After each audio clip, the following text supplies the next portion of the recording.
First of all, I have to apologize. I wasn't sent by Khrushchev. I'm not a KGB spy, and I never worked for the NSA. I'm an agent of the People's Republic of China for the General HQ 2nd Department of the People's Liberation Army. It was all a lie. I tricked you. And I'm sorry.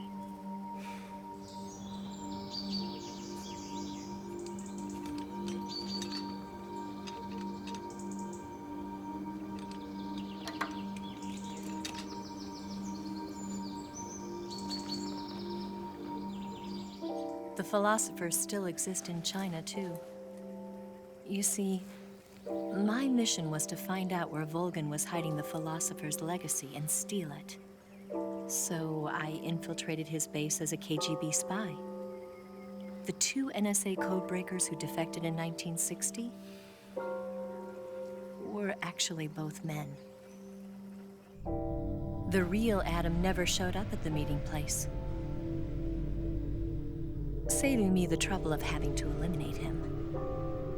I sneaked in by pretending I was Eva. And you and Sokolov and Volgin, you all believed me. The philosopher's legacy was originally held in common between the US, Soviet Union, and China. We couldn't let the Russians and the Americans take it all for themselves. The Chinese government had its eye on the legacy too. I got the film containing the legacy, and also the nuclear missile launch data from the Shagohod. 5 years ago, the Soviet Union stopped supplying us with nuclear weapons technology. Since then, China's Liaodong easing, hydrogen bomb, and space rocket projects have fallen behind. But with this data, our country will be able to develop its own nukes. We'll create a deterrent force to rival those of the US and Soviet Union. Everything has gone according to plan, thanks to your help. I too am one of the philosophers. I'm an agent of the philosophers, a graduate of one of their charm schools. I was raised in a joint US-Soviet-Chinese facility to become a sleeper agent. This was before the war. Back then, they were collecting children from all over the world. As a result, I'm indistinguishable from a native-born American. So it didn't surprise me when you and Volgin couldn't tell the difference. But she knew right from the beginning. She knew because before the war, she was at one of the philosopher's schools too, as an instructor. The boss was the only one I couldn't fool. She was the only one who knew I was a fake. She told me everything. Why did she open her heart to me like that? At the time, I couldn't understand it. But now, I think I do. Snake. She wanted you to know the truth. She chose me to tell you. That's why she saved my life. I've lied to you so many times, but not this time. My orders from the government were to obtain the legacy and to eliminate everyone who knew the truth about what happened. In other words, I'm supposed to kill you.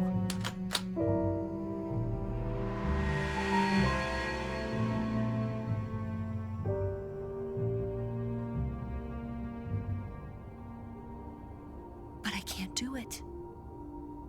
Not because we loved each other. And not because you saved my life. But because I made a promise to the boss. And I intend to keep it. I just wanted you to know. And you have to live.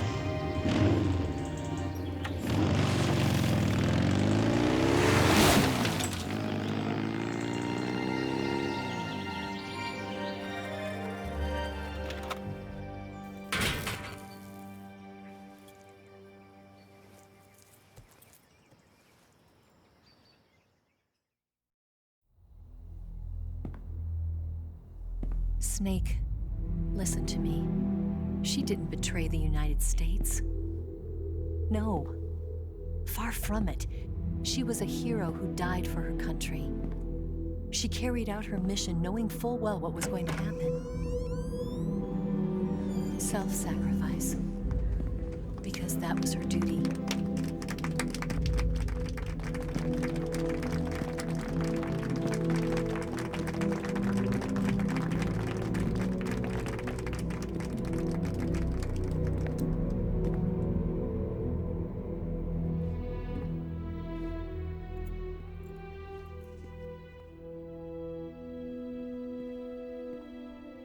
You are above even the boss.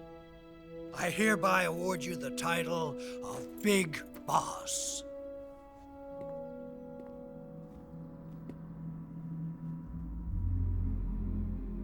You are a true patriot.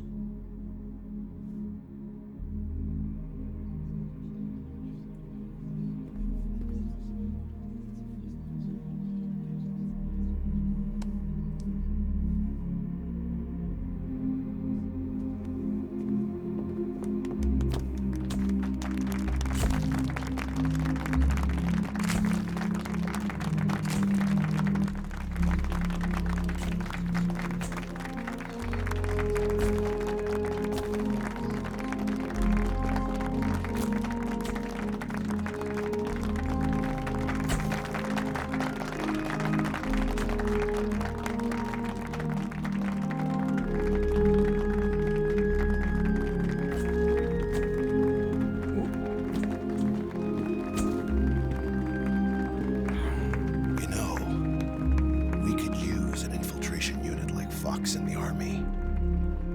Someone like him to handle our top secret sneaking missions for us. A man who combines the qualities of a soldier and an agent. The boss's defection was a ruse set up by the US government. It was all a big drama staged by Washington so they could get their hands on the philosopher's legacy. And the boss was the star of the show. They planned it so that they could get the legacy that Colonel Volgin inherited and destroy the Shagohod at the same time. Only a legendary hero like the boss could have earned Volgin's trust. Finding out where the philosopher's legacy was hidden was to be her greatest mission. Everything was going according to plan. But then something happened that no one could have predicted. Colonel Volgin fired an American-made nuclear warhead at Sokolov's research facility. Khrushchev demanded that the US government provide proof that it wasn't involved. They couldn't just abort the operation to steal the legacy. So the operation itself was greatly expanded and revised. The authorities in Washington knew that in order to prove its innocence, they'd have to get rid of the boss, and that one of their own would have to do the job. The public couldn't be allowed to find out about it. Not ever. This, they concluded, would be the best way to keep the whole thing under wraps. The boss wouldn't be allowed to come back home alive, and she wouldn't be allowed to kill herself. Her life would be ended by her most beloved disciple. That was the way the government wanted it. That was the mission she was given, and she had no choice but to carry it out.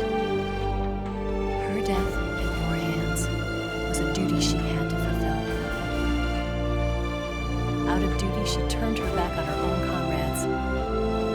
A lesser woman would have been crushed by such a burden. The taint of disgrace will follow her to her grave.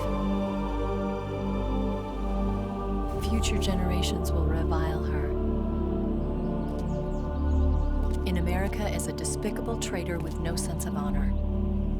And in Russia as a monster who unleashed a nuclear catastrophe. She will go down in official history as a war criminal. And no one will ever understand her.